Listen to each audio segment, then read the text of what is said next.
A video of Austin 7s at Gurston Downs proved surprisingly popular, so I thought I'd go through the photos I took on the 2 days I've featured and talk a little more about the cars. Ulster's a contentious term in the politics of the island of Ireland, and also for these cars. EA Sports were very similar to the Works Racers from the 1929 ARDS TT in the northern part of the island of Ireland.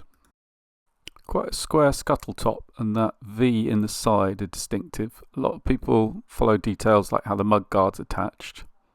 This one with a fuel tank in the back is a giveaway that it's an Ulsteroid. Some might say an Ulster replica, as it's fairly faithful on 19-inch wheels. This would be an Ulsteroid on 15-inch wheels and bulges in odd places. Very much a 750 Motor Club racer type car. I'm going to recommend this book. It's available, it's only 20 quid from the Pre-War Austin 7 Club website, and it's a compilation of articles from 1950s and 60s, sort of reports from club meetings and things, and it's full of good detail. For example, what exactly was a TT car or a road car, and where all the tanks go, and mystery little fittings for a flag for relay races and things. So fascinating stuff. When I built my car, the tyre to have was a Firestone that fits a 2CV 15-inch wheel. This looks like the front tyre from a smart car. The Vintage Sports Car Club is the posh one with Bentleys and Bugattis and things, and they don't allow modern radial tyres. The 750 Motor Club was founded after the Second World War for affordable motorsport, using Austin 750 cars as the basis, and pretty soon names like Colin Chapman started popping up. Then as now, run-down Austin 7s fairly freely available. I ended up in this corner.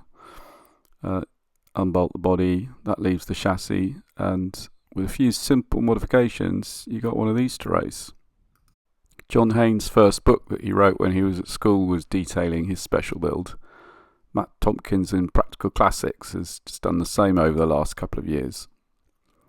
One of the first mods is to lower the front axle, because the sports pattern's got this bend to it, and people will forge those to that sport shape for you, and then that allows a flat front spring, lower front ride height. Switching from a single damper to this twin damper setup is another very common mod. Regular Austin 7s are brilliant off-road, so tightening things up to race is important, and this mod stops the axles swinging left and right. Post-war, before production of things like MG midgets got going, glass fibre bodywork onto an Austin 7 Special was very much a thing on 15-inch wheels. A lot of those got thrown away and replaced with Ulster replicas. I must say I'm delighted to see more of the 50s Specials out and about now and being restored. That one's a Hamblin, and they sold the body to fit onto Ford chassis as well during that period. Austin 7s had cable brakes, and hydraulic conversions using Morris components became popular around then. Maybe we'll start looking at some detailed pictures now. So this is Colin's rear axle with cable for the handbrake and then hydraulics. There are good and bad ways to mount the master cylinder. He's obviously very good at what he does. And then hydraulic lines into the front. The book talks through the increasing sophistication of the cable brake systems, and by the end it was really pretty sophisticated, balancing front and rear, and in good condition.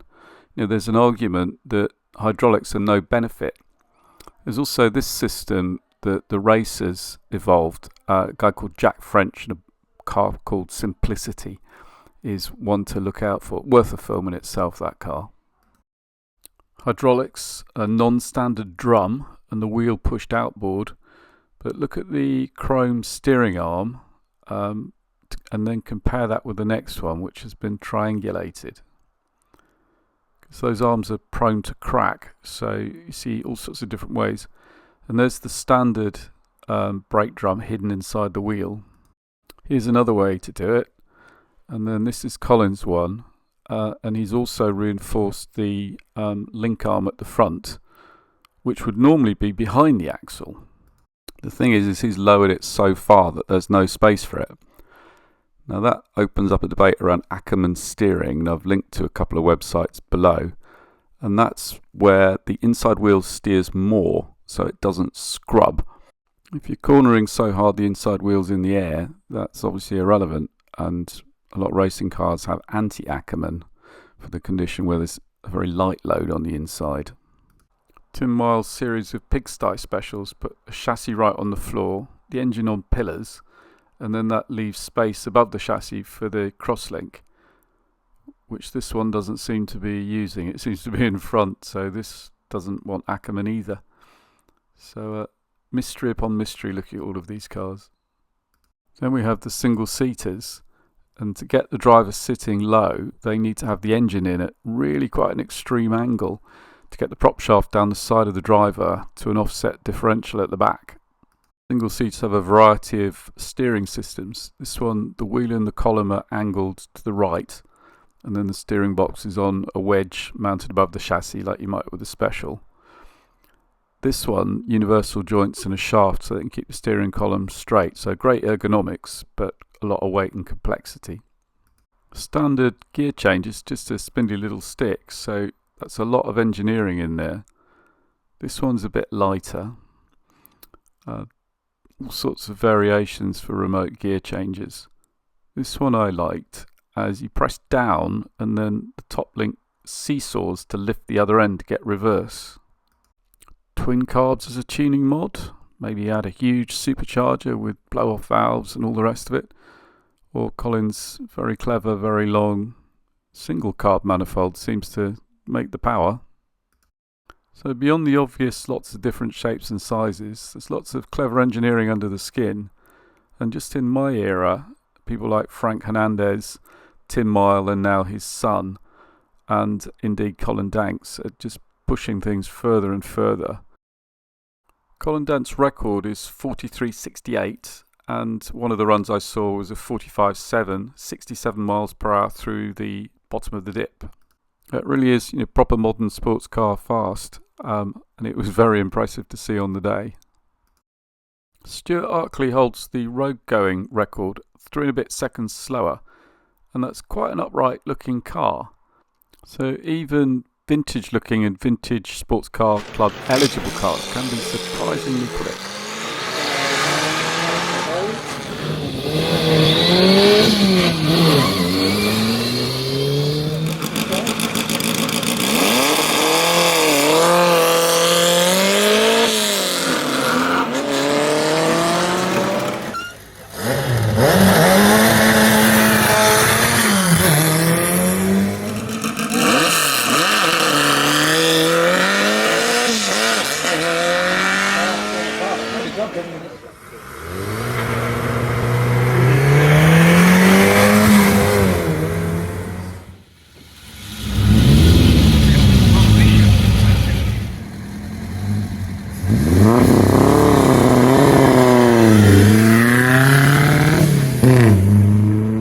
Supercharged cars are really, really quick. Unfortunately, that dark blue one wasn't having its best day.